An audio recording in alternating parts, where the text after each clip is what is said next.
Good evening, ladies and gentlemen. My name is Arjet, and I'll be your host for this evening, and welcome back to Stories Untold. It is time to complete the series with episode 4, the last session. Rather than talking about it, I'm just going to get right into it.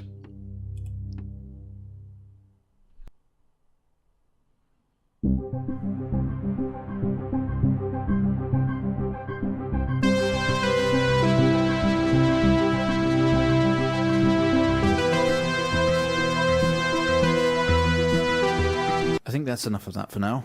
What? Okay, this is different. And I agree, that's enough of that. You're quite fond of this show, aren't you? I'm quite fond of this game.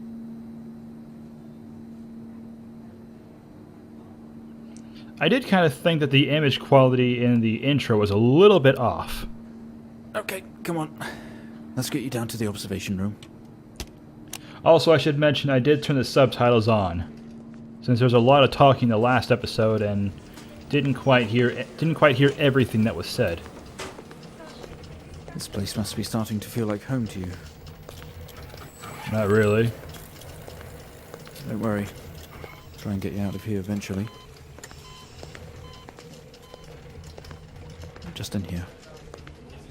Into the observation room. What are we observing? Oh, that's a bright light, isn't it? Okay, are we through in the next room? Just relax and we'll get started in a moment. Okay.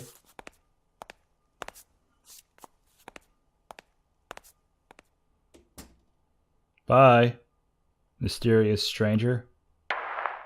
Right, Mr. Asian, now are you ready? Asian. Just hit record on the tape deck in front of you when you're ready. Ready to do what? Okay, This is subject 12-19-86-23. there it is again, New session 1986. entry. We have myself, Dr. Alexander leading, and in a room we have our patient, Mr. James Asian. As we know, James has recently recovered from a 2-week coma following his accident. In our last 3 sessions, James's attempts to recollect events of the accident seen him merging his memory with his imagination. These episodes have always ended in panic, and we've had to terminate the session abruptly. Let's try and do this one better, James. So when you're ready, let's bring this back. I know how difficult this must be, but you can do this. James, it's time to remember. Sure. Your mind. It's like a conscious black box. It can show you your memories. Look into it. Okay, I guess we're kind of reliving everything now.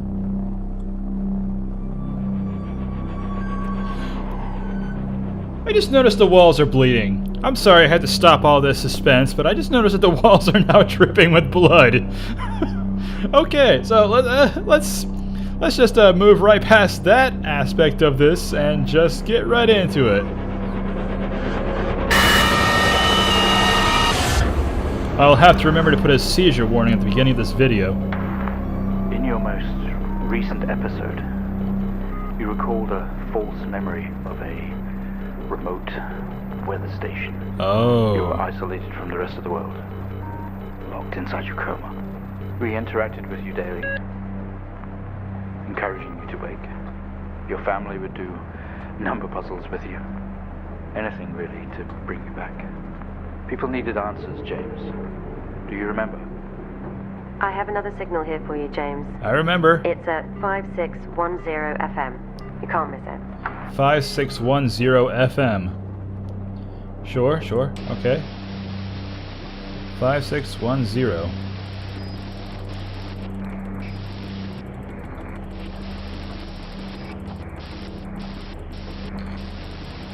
Okay, 5610 FM. 1986 2304. Type in the numbers, James. gotta see this. This is 20F 12 19 86 23 04. I think I missed the first part there. Type in the numbers, James. You gotta see this. This is 20F 12 19 86 23 04. Type in the numbers, James. You gotta see this. This is 20F 12 19 86 23 04. Type in the numbers, James. You gotta see this. This is 20F 12 Okay. 19. Sure. Okay, report. Let's see here. Report. Wilson Police Department Road Traffic Accident Report File. What is this now?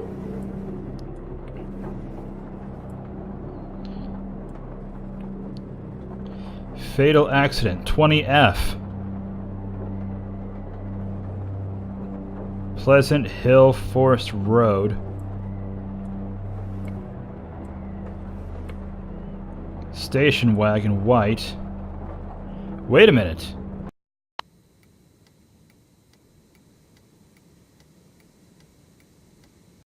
Injured.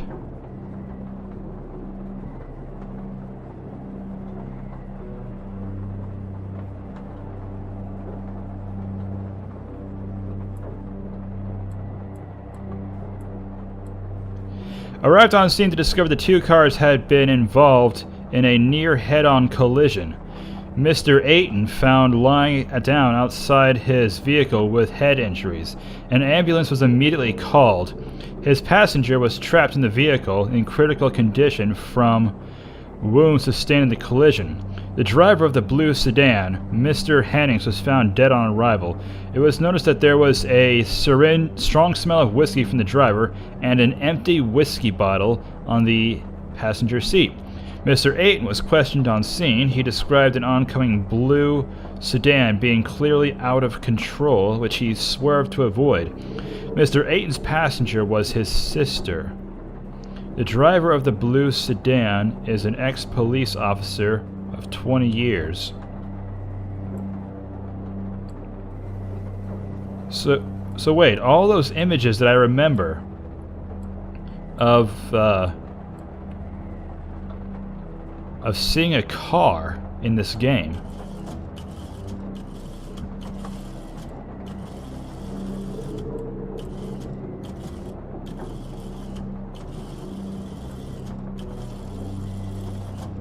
Wait, is there nothing else left of this? Wait a second. There's 3 circled areas. And I have to put in 3 commands, isn't that right?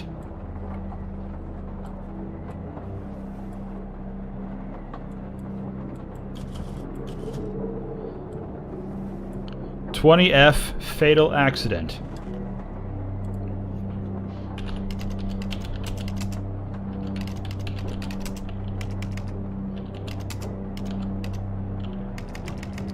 Just turn on the caps there.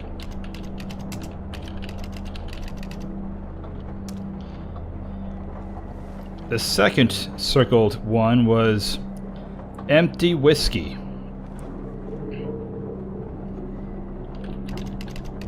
Oops.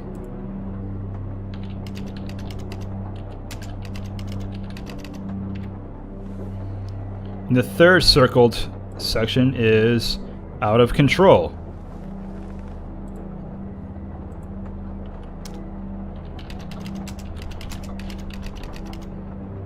Is this right?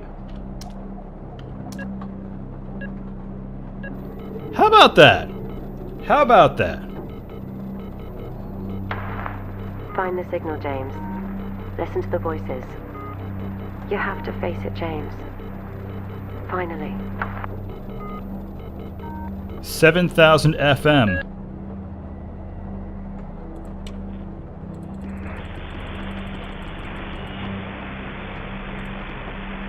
It's not like him. At all. I've worked with Officer Hennings for 6 years and not once have we even talked about alcohol. Drunk driving. He was a father, a husband. He was fine. No way he caused this. It's him.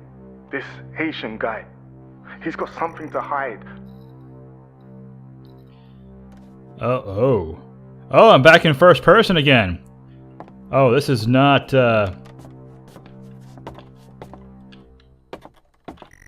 This doesn't make sense to you. Sure, yeah, you're absolutely right about that. You step out into the hospital ward, but it seems abandoned. Your vision is blurry. Okay, so it's not just the game quality. Observation. This is the room I was just in. You tense up, someone else is here. Oh. Oh, is that what I think it is?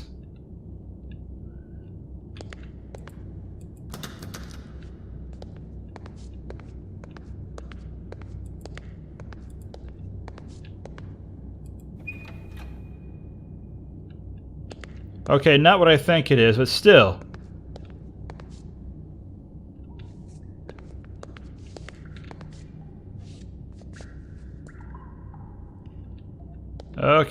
Okay. So someone else is here. Just gotta find this person, I suppose. There's a computer. There's this... Hello? I saw a set of keys next to that computer. I'll be taking those. You grab the keys from the table. They weigh heavy in your hand. That's reminding me of the house abandoned. Okay, before I go any further, since I'm pretty sure that's where I need to go... Oh, that's the exit. I'm gonna go check out that observation room real quick. See if there's anything there that I should be finding. Well, the record button is still pressed.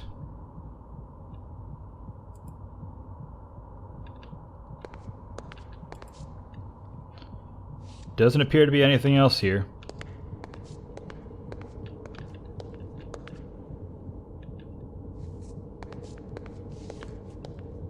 Hello?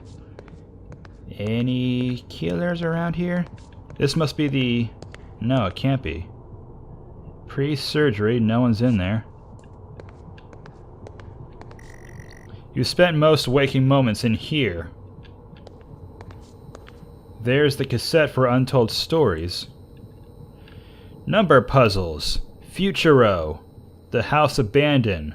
Oh, the Futuro! That was the name of the console. Fly safe in Greenland. Dreaming Greenland. That's where the radio station thing was taking place. You only caught a glimpse of the room. You guess that's why there is no detail in here. Ah, that's right, because this is just my memories. This is just what I remember. Another door you never opened. You don't know what was in here. But I know what was in here? The waiting area is dark, but you feel a presence right behind you.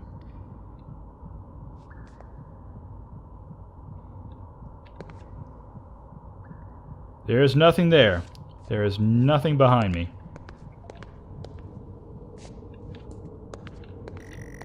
Someone breathes on your neck, standing over you. There is nobody behind me!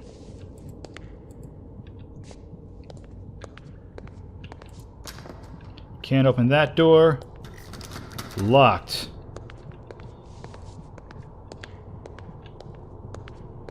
Oh, you feel dread in the pit of your stomach.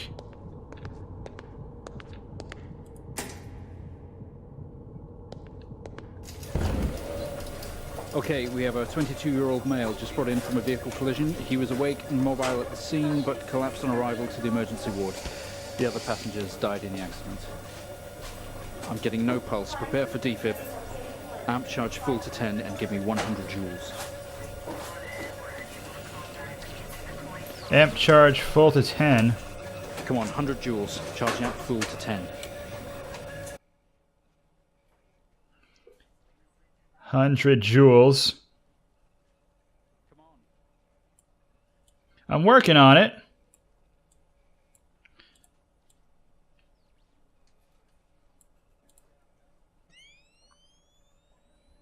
Okay, full to 10.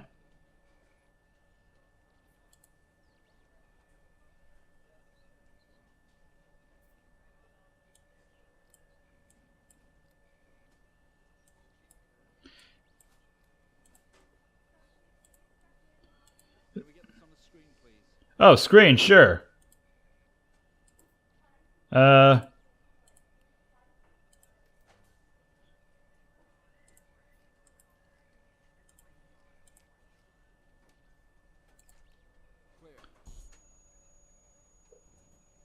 No reaction from first stage. Let's try higher. Higher. 200 joules. Keep the amp charge at 10. Sure, 200 joules. 200 joules. Keep the charge at 10. Let's go. I'm getting there. Just give me a second. Clear. Okay, we have a reaction of some sort here, a weak signal. Let's keep going. Increase again. 360. Charge full. 360.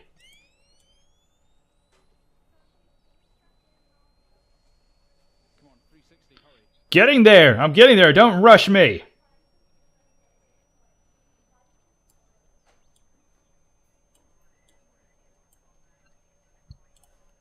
Clear. Well, would you look at that? I'm alive. We have a pulse. Rhythm is stable. We need to run an X-ray right away. Okay. Running an X-ray, I guess. Where are we with that X-ray? Let's get it going now, please. Wait, this isn't the X-ray, is it? No, this is.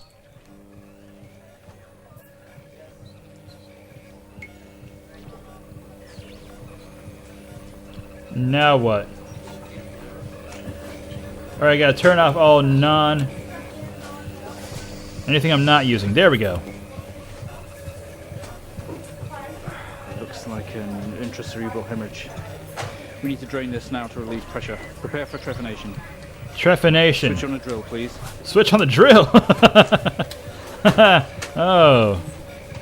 Sure, sure. The drill, please. I got the drill. Do I need to turn off the X-ray too? Oh, there it is. Okay. I don't know why that took me so long to get to. I tried this before and it didn't work. I'm hoping that was just some kind of glitch. Mr. Asian, you've made excellent progress. You're doing great. We need you to stay calm and try to relax while we go through these next steps. We're going to attempt to alleviate some of this discomfort. Ah, that sounds familiar. Ah!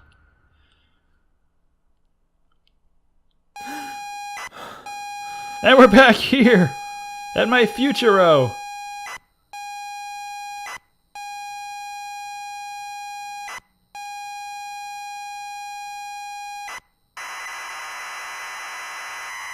This is certainly tying everything together, and it is neato! Not only is tonight New Year's Eve, but tomorrow you leave on a 6-month trip abroad with friends. Mom, Dad, and your sister Jennifer have decided to throw a party to celebrate it all. The house is full. You're in the living room, and as usual, you don't recognize a soul.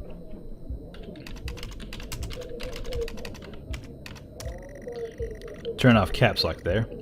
The room is full of chatty strangers, mostly friends of Mom and Dad. There is a door to the hall.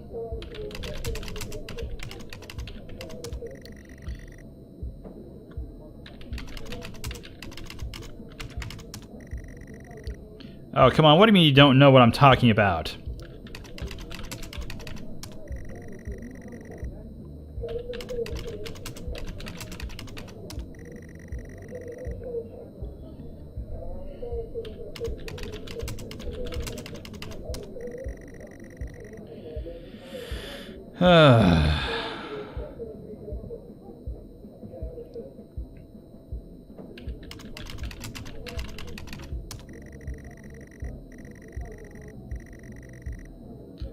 Maybe just go to hall? You push through the crowd into the hallway. Okay, finally getting somewhere.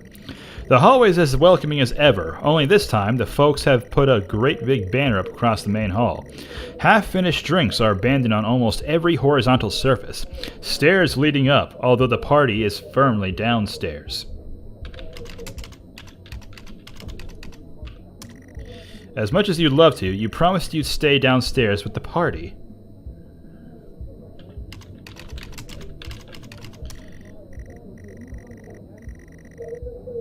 Door to the living room and door to the kitchen. Let's try the kitchen. They say all the best parties are in the kitchen. The kitchen is full of people and loud. There are drinks and food on the table, and the party is in full swing. Dad has cooked a hog roast, which sits proudly on the table, although no one is eating it. That kind of reminds me of when I played this and there was some sort of carcass on the table that he couldn't tell what it was. Maybe that was memories of when there was a party.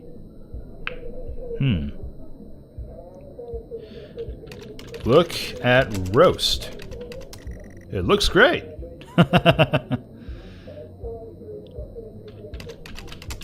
What else is in the room?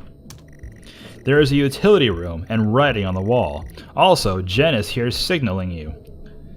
Okay, first things first, I'm going to look at the wall. What's it say? Okay.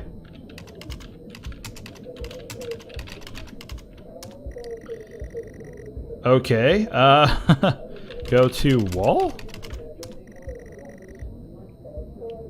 Okay, go to Jennifer. You push through, apologizing over and over to get to Jennifer. You hug. You're going to miss each other. You thank her for the party. She asks if you are enjoying the party. Say yes. You tell her it's great, even though you don't really know anyone. She tells you to enjoy it anyway and to loosen up. She asks you to get her a drink.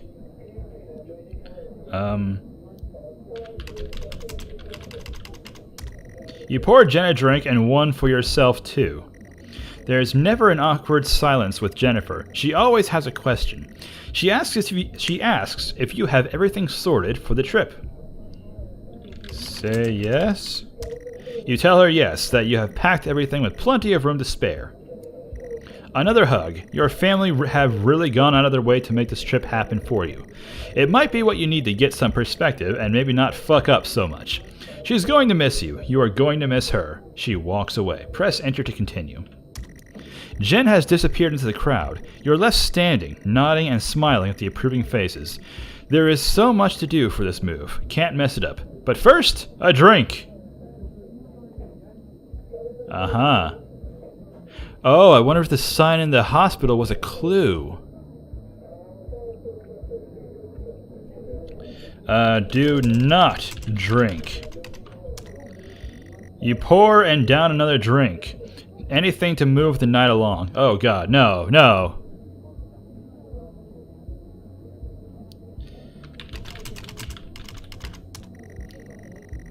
You are about to go to the hall when you notice that the utility room doors open. A first.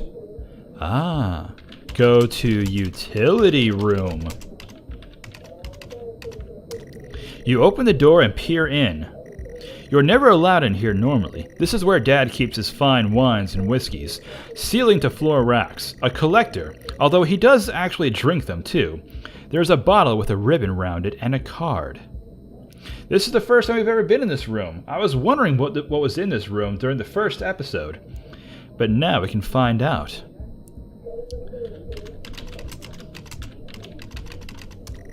It's a gift from Dad, I think. There is a card next to it. You pick up the whiskey and the card. It's your dad's handwriting. Son, we're so proud of you and everything you've achieved. You've earned this. It's a bottle of 25-year-old double malt.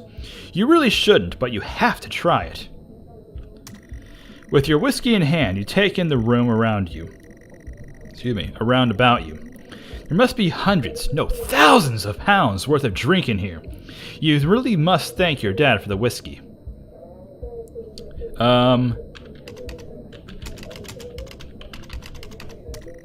You head back into the kitchen, clutching your new best friend. You stumble out of the utility room and back into the kitchen. That is one strong whiskey. You take another swig and give the thumbs up to Dad across the room. He nods and winks. Okay, so that's what, 3 drinks that I've had now? So this, I remember that sign in the hospital said, do not have the 5th one. So maybe I'll have an opportunity to take 5, but I should make sure that I only have 4.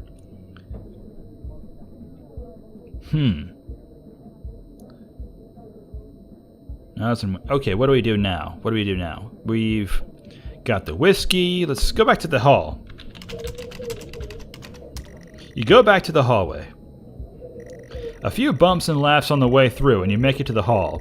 You stop dead in your tracks. It's Jen, covered in blood.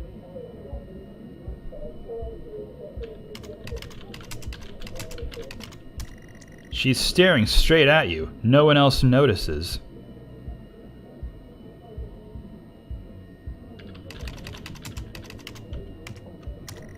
Blood is dripping down her face. It's mixing with tears.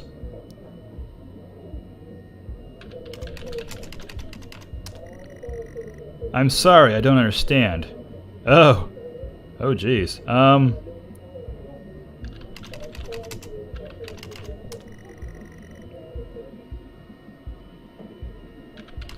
Get out?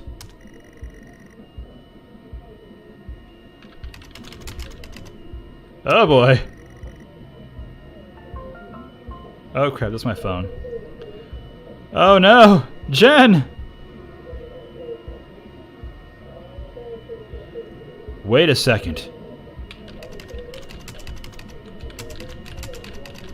It's all my fault. I'm sorry, I don't understand. We tried our best, Mrs. Asian, but her injuries were too severe. No, I don't understand. I was just talking to her. I'm afraid Jennifer passed away before we could get to her in surgery.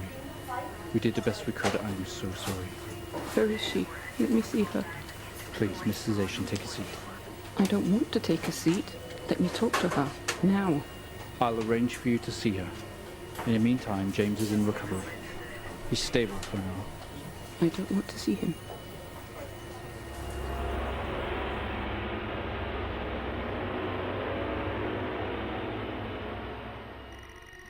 You are standing in the hallway. Something had stopped you in your tracks while searching your mind. Your sister interrupts. She waves her hand in front of you and asks if you can drive her home.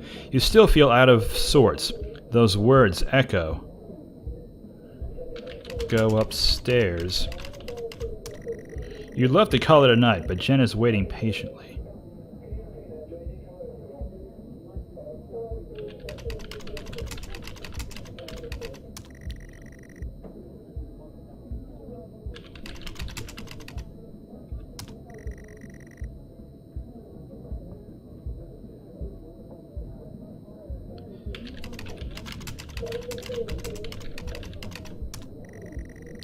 Nope, that's still not. It doesn't work.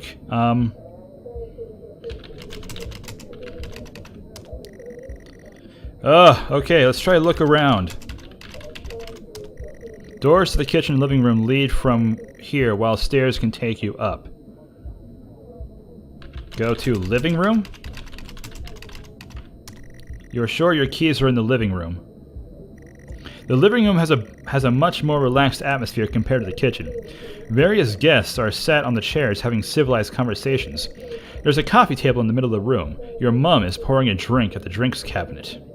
Nope, no more drinks. No more drinks. I'm about to drive Jen home. I cannot have a drink. Go to coffee table. Get keys.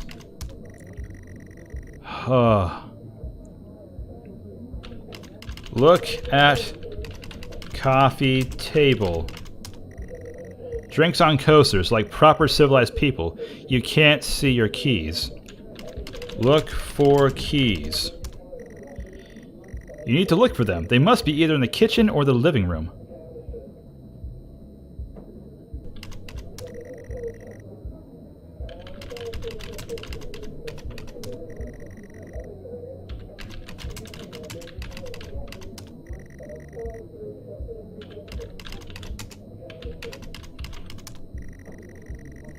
You search through all the jackets and coats until you find yours. Aha! Car keys in the pocket. You grab both.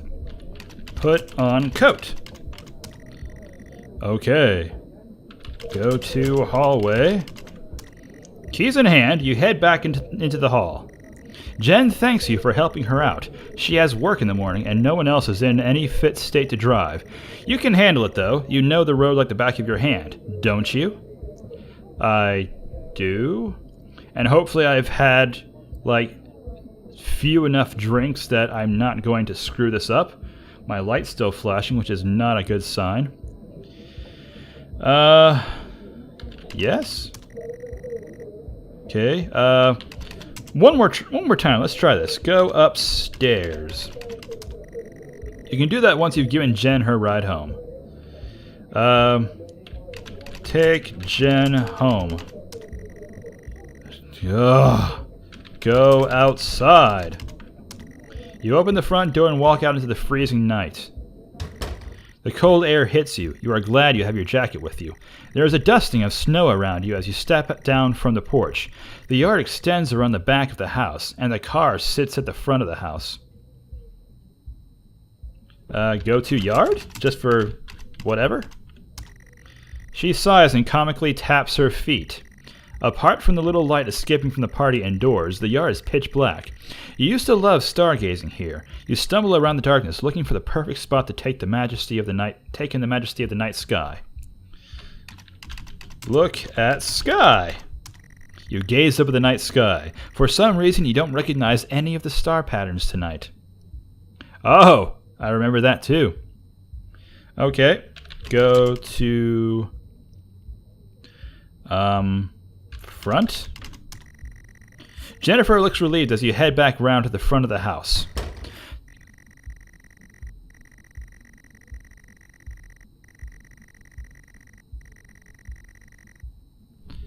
Go to car. You fumble with the car handle, confused until Jen tells you to maybe use a key in your hand. Use key. Fumbling with the car keys, you eventually get the door open and climb inside. The car is freezing. As you fumble around with the seatbelt, your sister opens up the car glove box and hands you a note and a key that was inside. She tells you that it's for when you return. The note is from your dad and reads, "Hi, son. Hope you enjoy your break. You'll need to fire up the generator around the back." Yeah. The car is freezing. Both you and Jen have your seatbelts on and are ready to go. It's time to go. Go. Oh, I had built that up and it just didn't work. Drive? The car... Oh. Yeah, no need to insult me.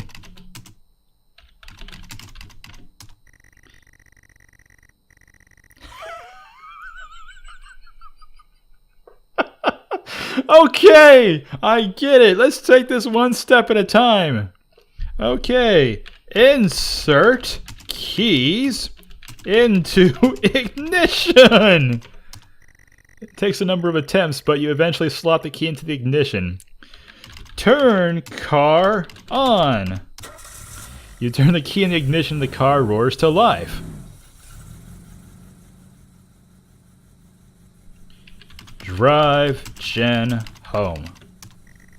The car squeals but stays stationary. Jen suggests, "For God's sake! Ah!" Okay. Release brake. You very hesitantly release the handbrake. You put the car in gear and pull out of the driveway. Like a first-time driver, you really shouldn't be driving. I am driving, very drunk on the road towards the town where your sister stays. Jen started dosing off as soon as the journey got going. This shouldn't take long. You come to a junction. Is it left or right? You can't remember.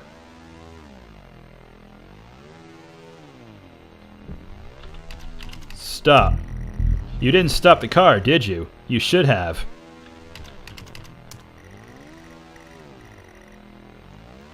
Okay, I'm going to say left.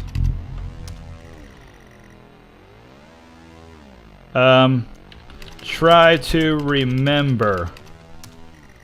Oh, I just saw it the last second. Try to remember. Go left? You don't want to, but you had better ask Jen for directions. Ask Jen. She grunts and throws her arm to the left. It's left. Of course it's left. Go left. You turn the car left at the junction and accelerate off. Confident that you are on the right road now, you loosen up and put your foot down on the accelerator. You feel powerful as the engine roars at your command. Jen sits up in her chair and clutches your arm. She asks you to slow down. Slow down. Ah, that's not what really happened though, is it? You're all over the place, James. Pull over. Jen is hitting your arm and yelling at you. Crazy sister. Strange. There's a set of headlights coming directly at you, but really slow, like slow motion. Swerve away. You try to react, but your body isn't responding. There's nothing you can do to stop this. There's no way to control it. The lights merge with your car. The outside. James, for fuck's sake, pull over. The whole world around you begins to scream.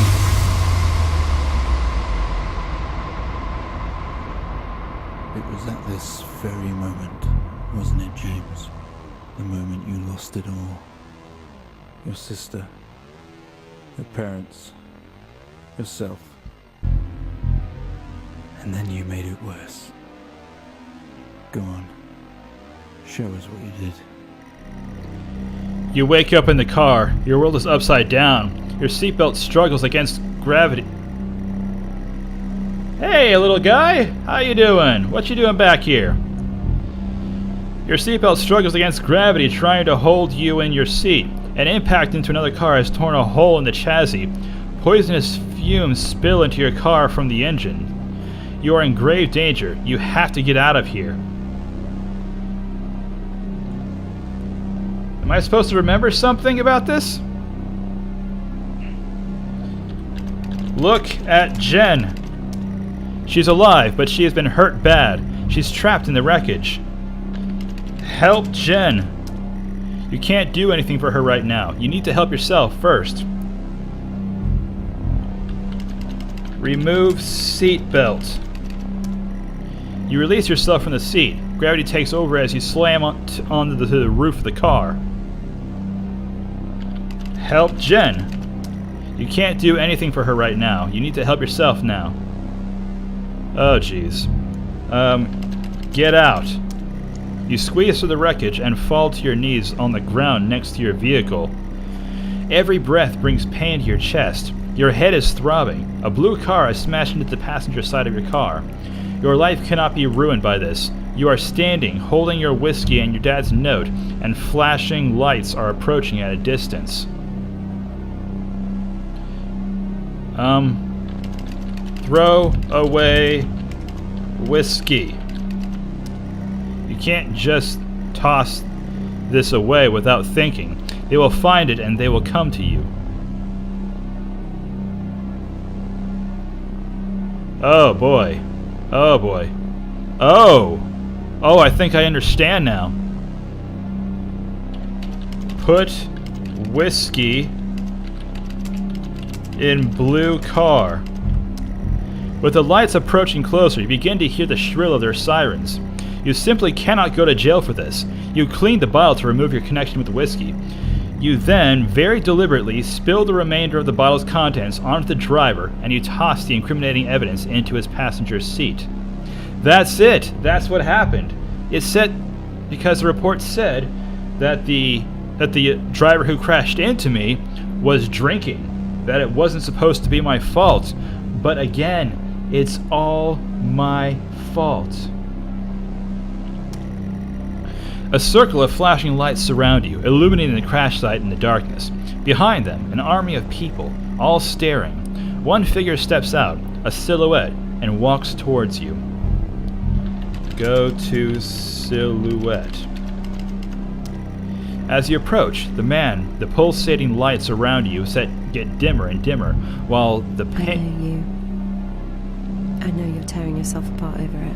But no matter what you keep telling yourself, you have to listen to me. That accident, that poor man, me. You have to remember,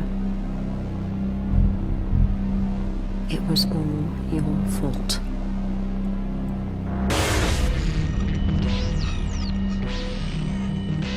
Am I awake? I know what you did. How you left me there to protect yourself. Planting evidence on some poor man. You went headfirst into that officer and you wrecked all of our lives. And then you couldn't even take responsibility. You did the right thing for you and no one else. Save yourself. Only it was wrong, wasn't it? Look at you now. Utterly consumed by it. Say it, James. Oh, crap. Say it. Tell them. Okay.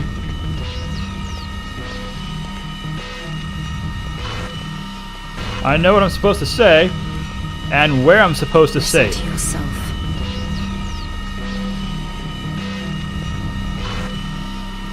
All of your Understand, episodes, James. all of your episodes are recorded to the. Do you not understand?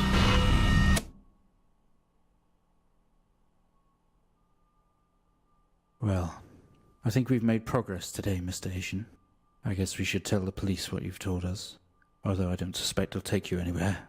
I think you'll be with us for quite some time. Come on, let's get you back to your shows. I'll see you tomorrow. Yeah, okay.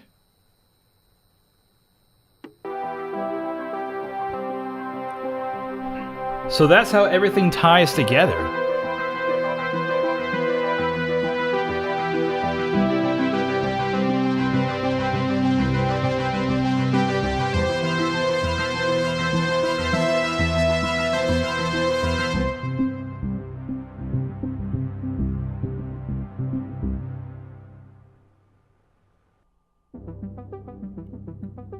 Achievement unlocked. Admission.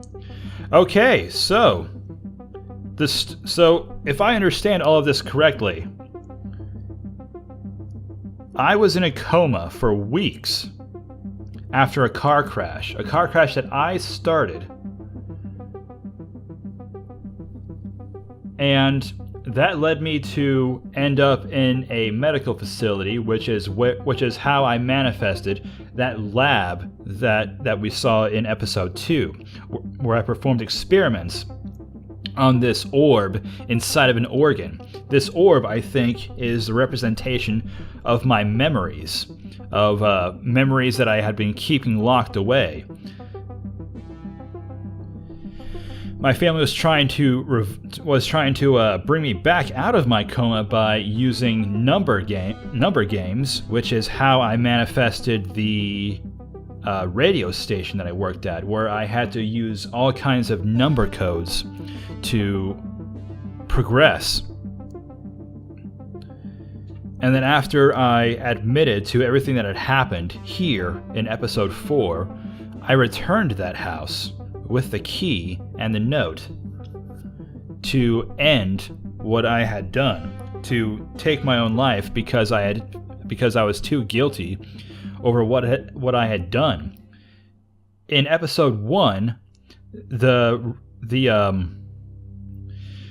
door to Jennifer's room was boarded up, probably because they didn't want probably because it was closed off. It was as if my mind was trying to erase the memory of everything that had happened with her. It blocked all that off. And so I came back to my own room and ended it all. Wow, that is pretty intense. That is a pretty intense story. But I am overall very, very I'm very pleased with this experience. Everything makes a bit more sense. Everything is more understandable. Everything is much more clear. This really is just one huge story of a person's guilt and what he did to what's the word? To fix things, to recover from his own injuries, and to fix the mistakes he had done. Wow, that was great. I mean, there wasn't as much horror as I expected there to be, but this is still a very well-made game. This is very well done. I would love to see more stuff like this. So, if you want to try this game out for yourself, I will leave a link down in the description below, as I do with every game that I play. Check the card for the full playlist, and if you like this video, be sure to hit the like button below. And if you hit that subscribe button, maybe your story will be told, I guess. Thank you all for joining me for this final part of Stories Untold, and I will see you next time. There was a promise made, dreamers believed, Start to plug in the but we didn't know The computer's all set up.